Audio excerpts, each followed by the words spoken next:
वैधानिक चेतावनी। अगर आप सत्य सुनने की हिम्मत नहीं रखते तो ये वीडियो आपके लिए नहीं है।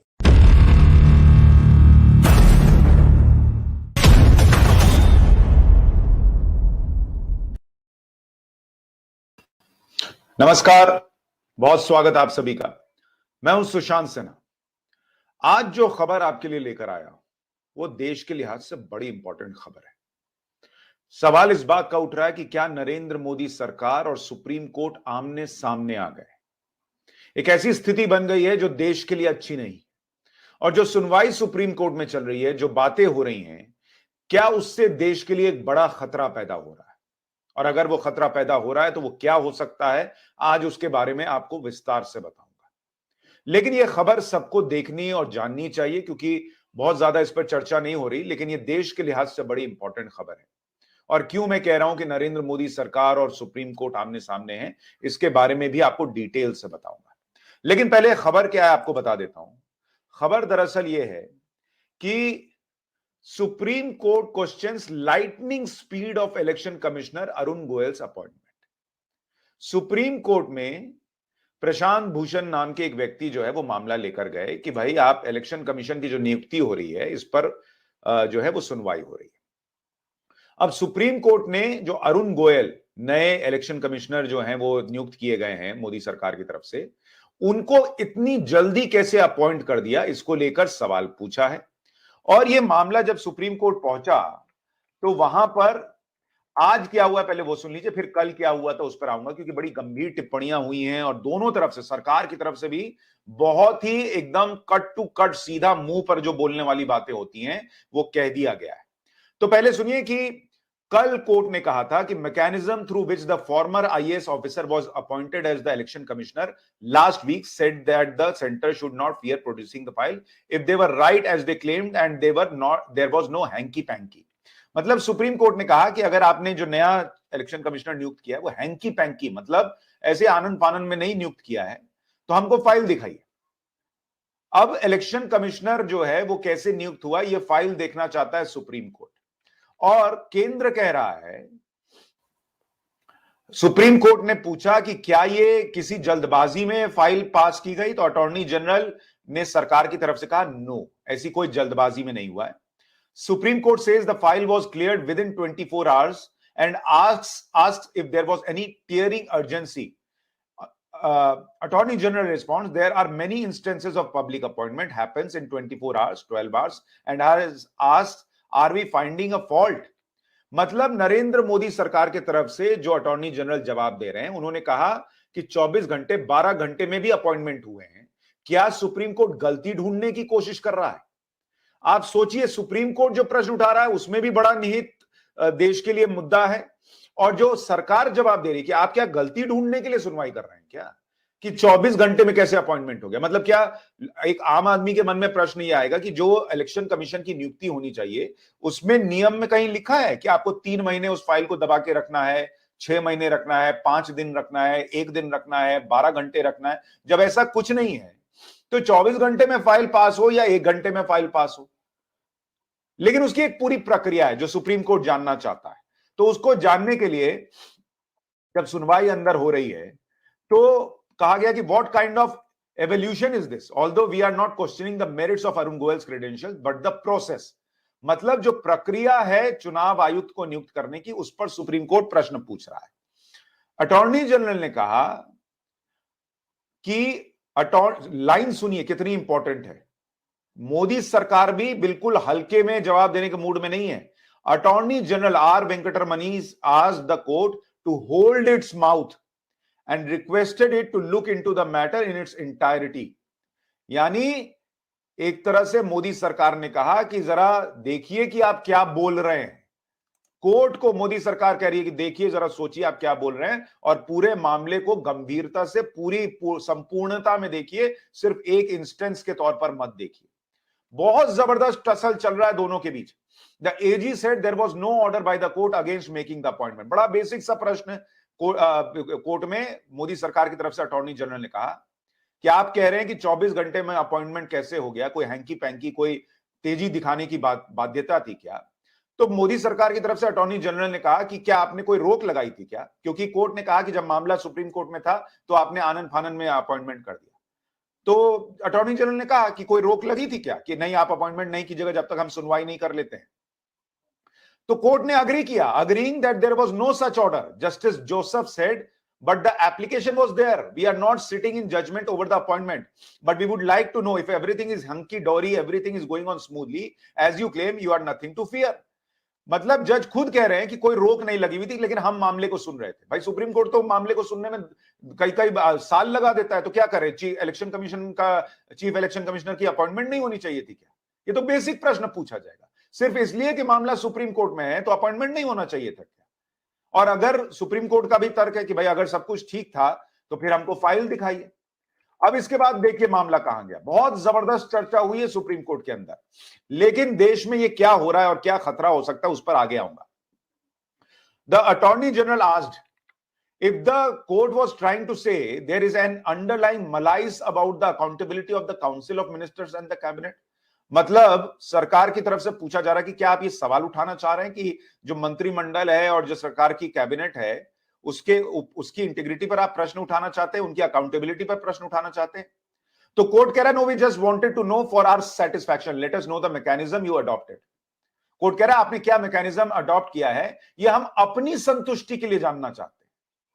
A list of serving, फिर बताया गया कि a list of serving and retired officials in the position of secretaries is prepared. On the basis of this, a panel of names is prepared for consideration of the Prime Minister and President. The PM, after considering the panel, recommends one name to the President. A note with the recommendation is submitted to the President of India. That's how the system works. It's all on the basis of time-tested convention. Therefore, there is a procedure that is being followed, he said, adding, so it was not a pick and choose at all. यानी सरकार की तरफ से कहा गया कि एक पूरी लिस्ट होती है, उसमें से एक नाम चुनकर राष्ट्रपति को प्रधानमंत्री भेजते हैं, नोट लगा के भेजते हैं कि क्यों भेज रहे हैं, और अपॉइंटमेंट होता है। और ये आज से नहीं हो रहा, ये कोई नरेंद्र मोदी सरकार नया नहीं कर रही, क्योंकि कोर्ट ने भी कल कहा था कि टीएन सेशन के बाद 1996 से आज तक कोई इलेक्शन कमिश्नर 6 साल का कार्यकाल पूरा नहीं कर पाया। तो कोर्ट की चिंता यह कि 6 साल का कार्यकाल पूरा क्यों नहीं कर पा रहे हैं इलेक्शन कमिश्नर। लेकिन एक बड़ा खतरा, इस पर अभी मैं आऊंगा, तो इसमें यह कहा जा रहा है कि भाई जो प्रक्रिया चली आ रही है ना, उसी को हम भी फॉलो कर रहे हैं। आगे सुनिए क्या हुआ। It is said that even in the appointment of judges, there are stray instances of things going wrong, and wondered if similar instances in the case of working of the election commission should be enough for the court to intervene. अब मामला वहीं पहुंच गया जहां इसको ultimately पहुंचना था, क्योंकि पहले सरकार की तरफ से कहा गया कि भाई इलेक्शन कमीशन निष्पक्ष चुनाव कराता है, उसकी तारीफ इंटरनेशनल एजेंसीज भी कर चुकी हैं। और ऐसे में अगर आप प्रश्न पूछ रहे हैं तो कल को क्या यह प्रश्न पूछा जाना चाहिए कि जजेस तो जजेस को अपॉइंट कर देते हैं, उसमें भी कुछ ऐसे मामले होते हैं जिसमें प्रश्न उठता है, तो क्या इसका मतलब कुछ ठीक नहीं चल रहा है? कितना गंभीर मामला है। सोचिए, विडंबना यह है कि जो जज खुद जज को नियुक्त करते हैं वो दूसरों से पूछ रहे हैं कि आपने इलेक्शन कमिश्नर को कैसे नियुक्त किया।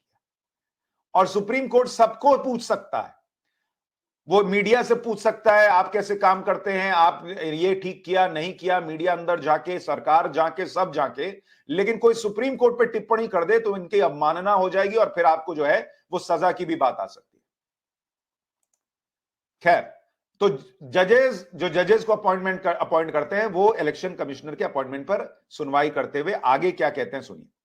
जस्टिस रस्तोगी ने क्या कहा सुनिए। The test denominator has changed from time to time. There was a time when selections were made just on a request being made by the Chief Justice to a lawyer, please join. That also worked well. But the very system at a later point of time raised a question mark. Then the court thought, let's introduce a new system which is fair, open, and available for the public also.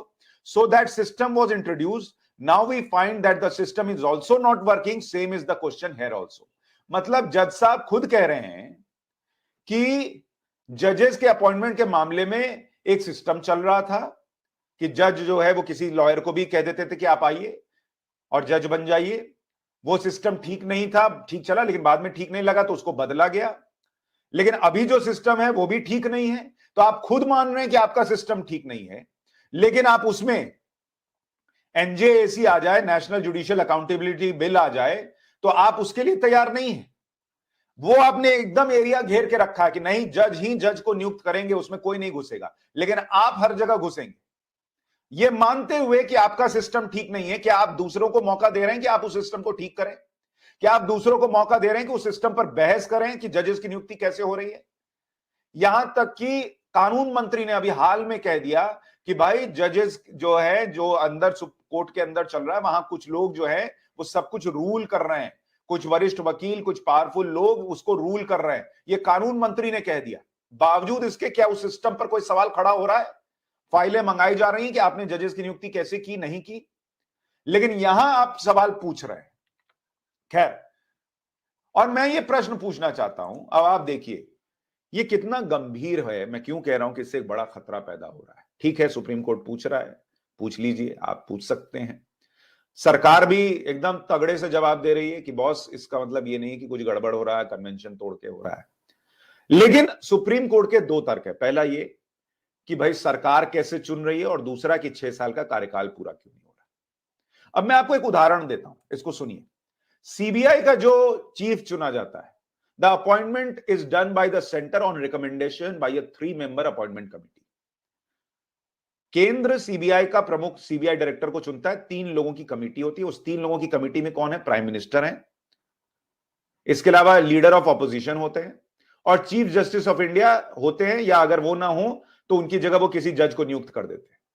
अब मुझे एक बात बताइए, क्या chief justice of India के शामिल होने के बावजूद सीबीआई डायरेक्टर का जो चयन होता है उस पर प्रश्न नहीं उठते? क्या सीबीआई को सरकार का तोता नहीं बताया जाता? क्या लोग नहीं बताते कि सीबीआई से डरा रही है मोदी सरकार? तो क्या वहां आपके हो जाने से सब कुछ ठीक हो गया, लोगों ने प्रश्न पूछना बंद कर दिया? इतना ही नहीं, मैं आपको ईडी का बताता हूं।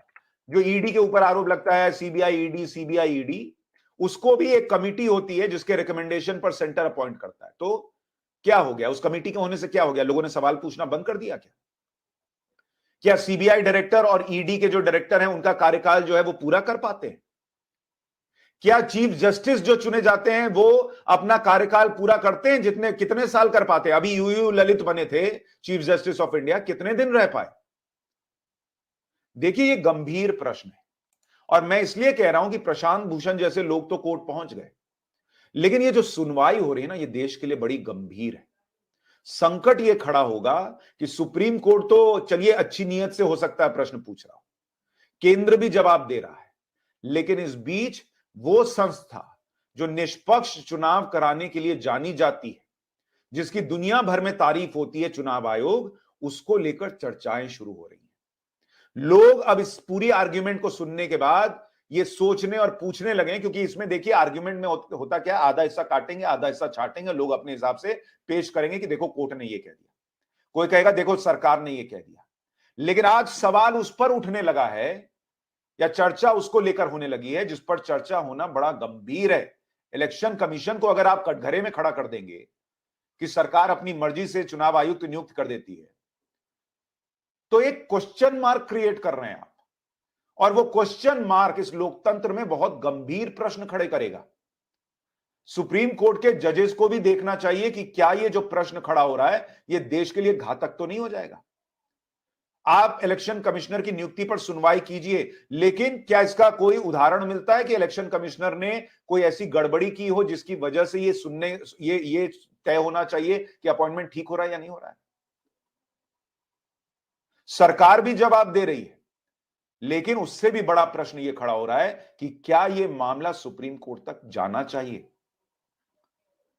क्या सुप्रीम कोर्ट, आज मोदी सरकार जो कड़ा जवाब दे रही है, वो इसलिए दे रही है ना, वो कह रही है कि आप उस दायरे में घुस रहे हैं जहां घुसने की जरूरत नहीं है। क्या सुप्रीम कोर्ट मीडिया को, सरकार को, लोगों को, सबको बताने वाली सुप्रीम कोर्ट क्या हर चीज में दखल देगी? तो क्या वो लोकतंत्र के लिए सही होगा? यह प्रश्न उठ रहा है। और इलेक्शन कमीशन को लेकर अब जो चर्चाएं हो रही हैं वो बड़ी गंभीर है, और इसलिए सुप्रीम कोर्ट का दायित्व होगा ये कि वो इस केस को सिर्फ सुनकर छोड़े नहीं। ये जो प्रश्न उठ गए हैं ना, ये लोग, कई लोग चाहते हैं इस तरह के प्रश्न उठें, क्योंकि वो जब हारे तो इस तरह के प्रश्नों के जरिए जो है वो इलेक्शन कमीशन को कटघरे में खड़ा कर दें। सुप्रीम कोर्ट की मंशा नहीं होगी, लेकिन कुछ लोग इसका फायदा उठाएंगे। वो फायदा न उठाने दिया जाए। अब ये चुनौती भी और ये जिम्मेदारी भी सुप्रीम कोर्ट की होनी चाहिए। लेकिन जो हो रहा है वो तो हो ही रहा है, और आपकी नजर में, आपके समझ में, क्या ये प्रश्न ठीक पूछा जा रहा है? क्या ये मामला सही दिशा में जा रहा है? क्या ये देश हित में है या इसका नुकसान होगा? कमेंट बॉक्स में अपनी राय जरूर दीजिएगा। नमस्कार।